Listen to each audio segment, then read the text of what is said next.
can't do them all at once, right? You try, but you got to keep going back and trying, and over a period of time, you get better and better, and you get the attrition rate down to, I mean, we have 450 students. We sign up 20 in a month, right?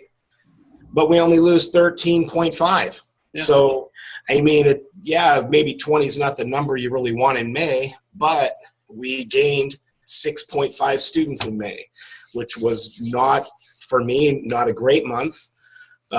Much better than the past, but not what we're looking for now. And but June's going to be much better, right? So June, you look for 30 or so, and you still only lose 13.5, and so you gain, now you're at 16 students higher. And so by the end of the year, so 3%.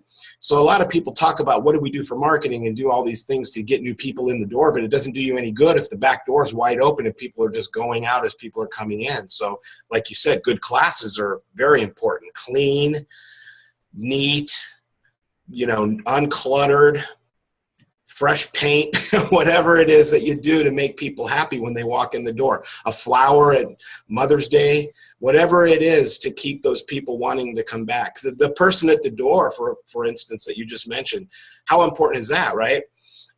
Sometimes we'll grab an adult from the adult class to just stand at the door and greet people as they come in, someone who's been there for a couple of years, and they're just very nice and welcoming. They just feel good being at your school. They might have had a bad day, and they just love someone to say, hey, how are you? Hope you're having a great day, and things like that. You know what I thought? I was talking to William Pierce yesterday, and we're talking about when's it all right to raise prices. A lot of schools are getting close to $200, and some people are looking to go over $200. And when do you do it? And I was telling him, I go, when do you give an employee more money? You give an employee more money when they start producing results. So if they start helping the school have retention, we're making more money, we're having a bigger gross, then they deserve to get more money. Well, as a boss, I think you have to do the same thing for yourself. Well, when am I going up in prices? When I start delivering a better product. So I check my AR, or my attrition rate. If I'm losing 7%, I'm not going to go up on my prices till I approve that to at least 6 or 5. Because now that I'm delivering a better product, I should get paid more. So I think this would be kind of neat, because I think people pay themselves too much too fast, and then all of a sudden they can't maintain it because they start losing too many students. So it's almost saying, okay, when I deserve it, I'm going to go up on prices and make more. But until I can handle people and keep people, I don't deserve to get that money. I was reading something from Tom Callis this week, and he was saying just becoming a great instructor. And he's talking about, delivering the product, making sure that there's no downtime, making sure you have a watchful eye on every student. If a student starts missing classes, it's not like calling them up and saying, we missed you. It's talking to them and find out what's happening, why they lost interest, have their goals changed, or they have a problem with someone. But you really have to take that personal interest in everyone. I know when I was used to help your school in person, we used to get out your list and go over every student, and we had to talk about every student. Okay, what's Angela doing? Well, Angela's been really good. She started doing something else, so she missed a couple of classes. Okay, we got to keep an eye on her. What about this person? Person loves the school. He's there at all the events. His parents are already there. Cool. What about this person? Well, the father just lost his job. Okay, we got to watch out on that. So really understanding everyone's situation, besides teaching great classes. I was telling William, MIA calls are important. MIA postcards are important. Sending a text home is important. But that's too late. You've already had a problem. They stop coming to class. It's too late. Once someone starts or stops coming to class, even though you call them, even though you do a postcard, you're not going to get everyone back. So you really want to prevent dropouts by being really proactive instead of being reactive when someone stops coming. We talked about with your boys, we used to kind of grade everyone either as an A, B, or C student. A being that they're always there. Their parents are usually there. If we have an event, they're one of the first people to sign up. B, people have lost a little enthusiasm, and C, people are basically they're missing too much, and they're a lack of energy. That is key. Being proactive on that. I mean, when I go to a staff meeting, let's say on Monday, go to a staff meeting, the top people, the top instructor, you know what? The top 2 instructors are the most important thing that day is, did you make the MIA calls? Whoever came in early, whoever was going to make the calls, did you make them? And if there is a no, or I didn't get through the list, I'm telling you that just doesn't happen more than once, right? Mm-hmm. But that is too late. It's really great to do your ABC list and grade your students. Wow. And then I really liked the idea that we promoted, when you were coming to the school all the time, one of the things that you guys started was, that we're really good on good job notes. We've been talking good job notes for 20 years, right? So we had a picture of all the instructors, and we made a postcard, and Mark, sent us like 5,000 of them, and we do those all the time. So you got to do good job notes, and you should do a lot of good job notes. Mm. But the more important than the good job notes, I think, were grading the students. And then you start with your C students, and you put that little sticky on their card, or whatever they come in for attendance, or, remember when we were doing that, and you put a sticky note. And so you didn't wait for a good job note. I mean, you hit those C students right off the bat. Or maybe you had a sit down with the parents and student and said, hey, I'm noticing a little bit of this and that. The parents want that, by the way, because remember, the parents are paying. It's not the student paying. So it's the value that you're giving the parents, what they feel they're getting out of this program. And so you want the parents to know that that they, what they're seeing, you're seeing. And so if you're seeing them not getting the value that they brought that student for, remember what they say when they come in, and you ask them, what are you here to get out of our program, before they sign up. You got to remember that, because you got to make sure that you're giving the family that value that they were looking for when they came in the door in the first place. And you sit down and you say, hey, I noticed that whatever that value is just not going the way I'd like to. Can we do a private lesson? Can I have 20 minutes with Joey, and we'll sit down and go over this or that or the other thing. I've noticed his kicks weren't really as high as they should be, or I noticed he wasn't focused in class, and I'd like to just talk to him for 20 minutes in a private setting and go over a short little drill, and then talk about focus. Whatever it is, you get those C students back to B. You got to, and you keep those good jobs notes going. You get everybody to A and B, you're going to have that back door closing, almost all the way closed. I don't know that there is I don't know, you tell me if there really is a school with all A students, but no, if you can have A's and B's, I'm sorry, look at the dogs. Majority of yours, B. Let's take a break. Johnny was putting up his hand. I know he had a question. I was just wondering, because I've never done the good job notes, and it sounds like an amazing idea, and we're just talking about, she just told me we could have saved that one student by doing a good job note, or maybe just doing a private lesson with him to get him back. But like I'm saying, I'm a little new to this all this great stuff. So what would be, just give me a description of a good, if little Johnny did a good job. Good job note is a postcard that you handwrite and send home. It has 3 sentences. One is what you're praising for, and you want to be specific. Johnny, you were jamming on your roundhouse kicks this week. I always kind of try to get something with their name, just so it's shows I put a little attention to it. And then you put what's going to happen if they keep it up, and you're going to do fantastic on your test. Keep it up, you're going to be a tournament champion. Keep it up, you're going to be an all-star. And then the last sentence is how you feel about them. I'm so proud that you're a member of my school. I'm so happy that you started and you're continuing martial arts. So specific on why you're praising them, what to expect if the action continues, and then how you feel. Now, with the price of postage, some people have gotten away from sending cards, and they do what's called the I like you because. I like you because it's just a pad of paper that you get. On the top of each page, you just put I like you because. And then you do the same thing. I call that a prescription pad. It's like a doctor has a prescription pad. He gives you the prescription and you feel better. Well, I'm using this prescription pad to make my students feel better. Sometimes I have them ready when they come in. I go, hey, David, before you take class, I wrote this out for you. And he'll read that, and he just has a better class. So that's a good job note. That's really awesome. I heard about this once, then I heard about it twice, and I was like, today I will ask what this is. I'm gonna tell you the truth. It's probably the hardest thing for people to be consistent on, because they know they're supposed to do it, and then they just get busy and don't make it a priority.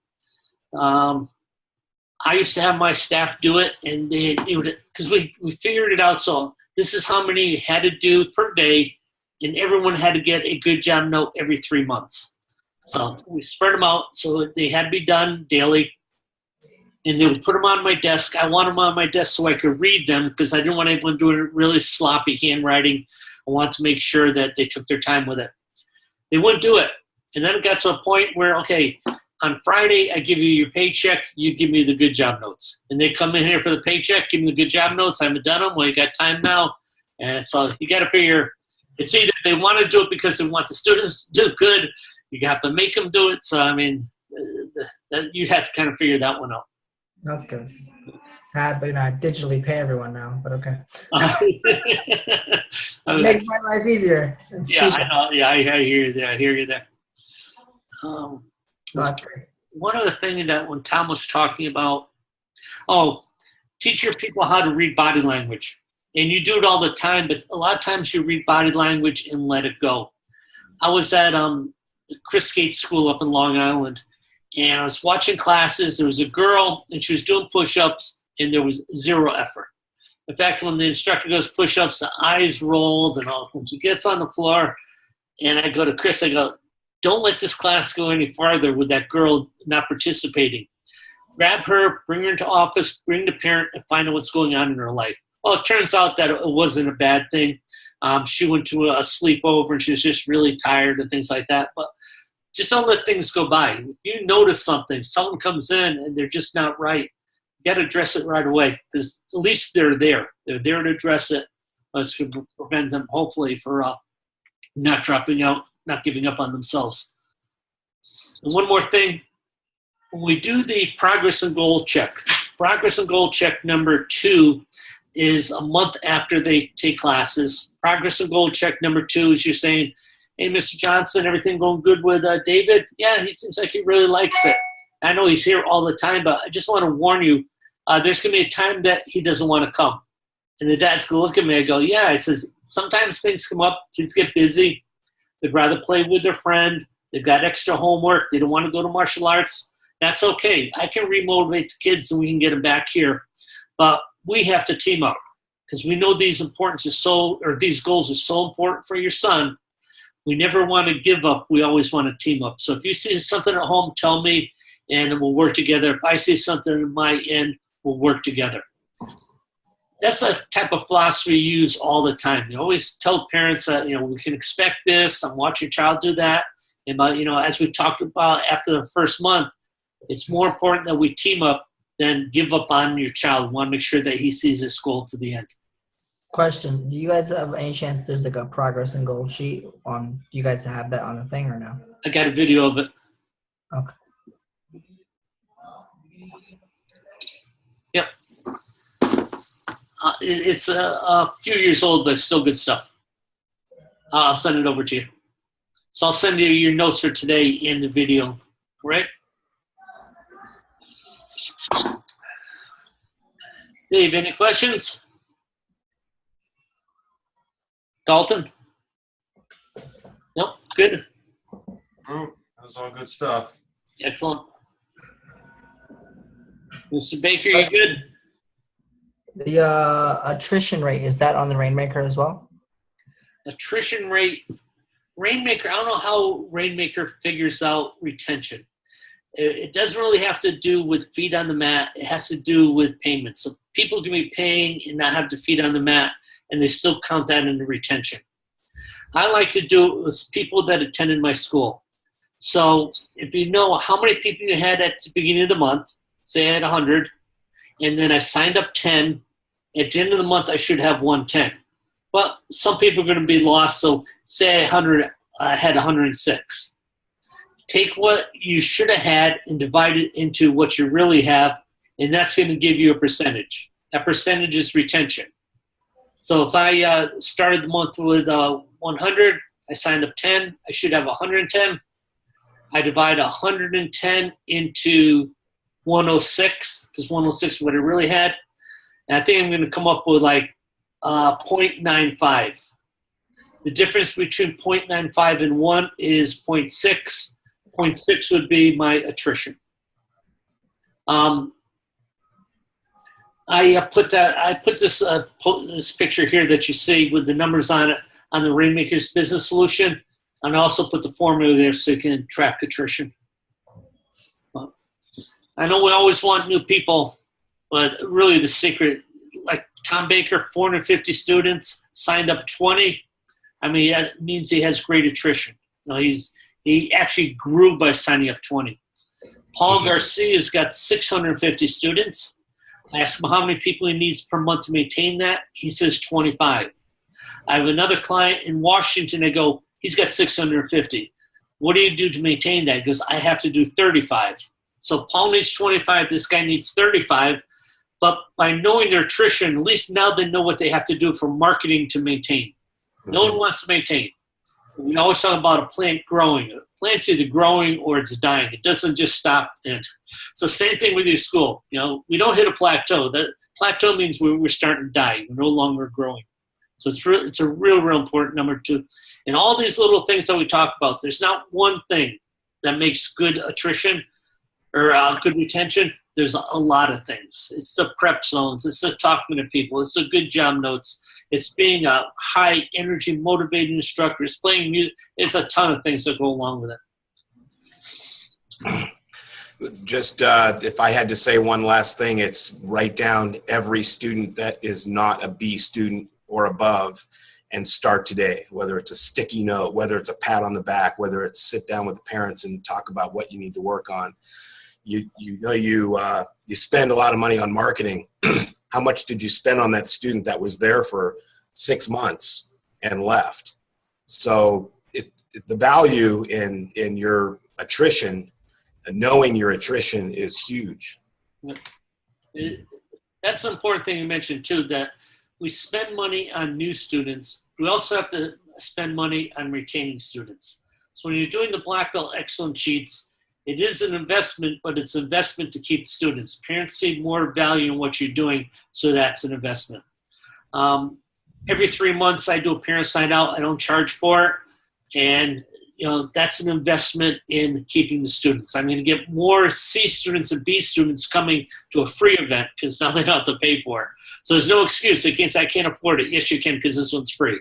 So that's just an investment back. I used to do this to my staff. I would have like my phone here, and I'd go, this is a fence. You have all your A students here. You have all your C students here, and all your B students are right on top of the fence. Now, it's just like going to a restaurant. If you have a bad meal at a restaurant, you may fall into the C. It only takes one time. So this means if a kid comes in and he has a real bad class, he could be a C student and you don't see him again. If all of a sudden he has an excellent class, he could become an A student. So you got the majority of your people right on the fence. And the whole idea is to kind of tilt it over so we constantly get more A students. But that was just leverage on me. To me, that was drastic. That made me say, okay, the most important thing is this class coming up, because I have some people in here that are going to absolutely love the class, and it could be changing in their life that they're not going to quit. All right, guys. Good job. Pleasure talking to you. Love your enthusiasm, Johnny. Thank you. I'm trying. Same thing with Mr. Baker. He's been listening to me BS for 25 years, and he's still with me, man. Wouldn't have it any other way. Still here. All right. Last thing, I want to message about the Black Belt Association. Whenever you have a chance, I kind of want to start doing that stuff. Okay. Yeah, Black Belt Schools International's my organization. Tom's son helped me design the certificates for it, and now we actually print them ourselves, but we did a really, really nice job on those certificates. And we have a website that's got all the Black Belt Schools International locations in the country. And we're going to start a new thing for next summer where they get a passport. So if you have a student going on vacation, he's going to Phoenix, Arizona, he'll be able to train at Tom's school while he's on vacation. Tom has a student going to New York and he wants to take classes, just a heck of it, he can drop in. So that's going to be our passport policy.